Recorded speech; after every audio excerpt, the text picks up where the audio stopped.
Barchangizga xayrli kun do'stlar, mening kanalimga xush kelibsizlar. Bugun sizlarga dal osындай o'ta keremet bo'lib chiqatin, o'ta qarapayim, tez dayındalатын zebra keksini жасайтын bo'lamiz. Mіндетті түрде tаңғы шайға жасап көрсеңіздер болады. Videoni so'nguna дейін qarаңыздар. Ең алдымен таза ыдысымызға 3 жұмыртқамызды саламыз және дәл осындай пачкадағы ванилинімізді саламыз. Енді жақсылап миксерлейміз.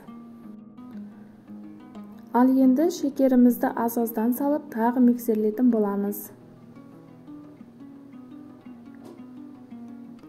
Біздің жұмыртқаларымыз көтеріліп шықты. Ал енді сұйық майымызды құйып аламыз. 1-2 минут тағы миксерлеп аламыз. Ал енді сүтімізді құямыз. Тағы 1-2 минут миксерлеп аламыз. Кішкене тұз саламыз. Ал енді разрыхителімізді және унымыздың жартысын електен өткізіп салып, венчиктің көмегімен жақсылап араластырамыз. Достар, менің каналымда дәл осындай өте қарапайым тез дайындалатын пирогтар, торттар, тағамдардың рецептері бар. Міндетті түрде кіріп көрсеңіздер болады. Барлығы сенімді, неше жылдан бері өзім қолданып келе жатқан рецептер. Ал енді унымыздың қалған бөлігін електен өткізіп алып, дәл осылай венчиктің көмегімен араластырып, қамырымызды дайындап аламыз. Бізде дәл осындай қамыр болады. Дәл осындай қою қамыр болуы қажет. Ал енді дайын болған қамырымызды 2 бөлекке бөліп аламыз. Бір бөлегін алып қоямыз, екінші бөлегіне какаоымызды саламыз және 3 ас қасықта сүтімізді құйып, венчиктің көмегімен біркелкі болғанға дейін араластырып дайындаймыз. Екінші қамырымыз да дайын болды.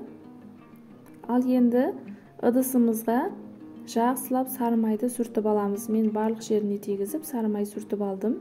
Енді дайын қамырларымызды дәл осылай бірінен кейін бірін сала береміз. Пирогымызге қолданған заттардың грамдарын описаниеға жазып қалдырамын, сол жерден көре аласыздар.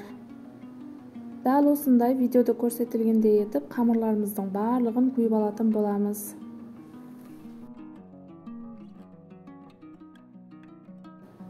Достар, алдағы уақытта көптеген рецептермен бөлісетін боламын. Менің каналыма жазылмаған болсаңыздар, міндетті түрде жазылып қойыңыздар.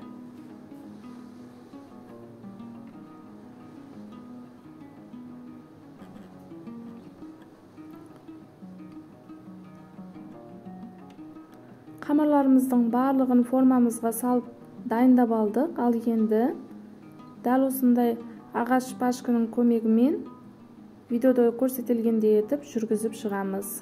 Енді қызып тұрған 170 градуста 40-50 минут пісіріп аламыз. Міндетті түрде ағаш пашкамен тексеруіміз қажет, іштері толығымен піскенін білу үшін.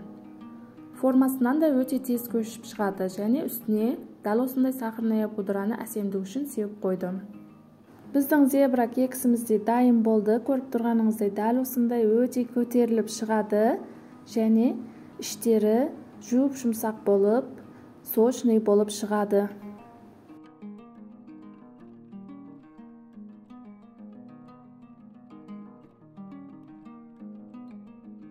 Достар, бұл зебра кексімізді міндетті түрде таңғы шайға дайындап көріңіздер. Өте тез дайын болады, көп уақытыңызды алмайды және барлығына бірдей ұнайды. Балаларыңыз да сүйіп жейтін кекстер болады.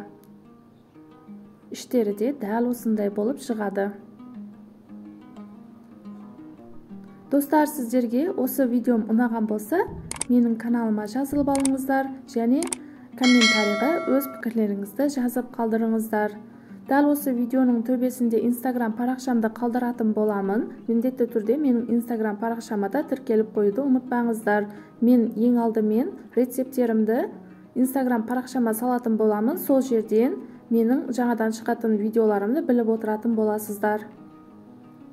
Сау, сәлеметте болыңыздар.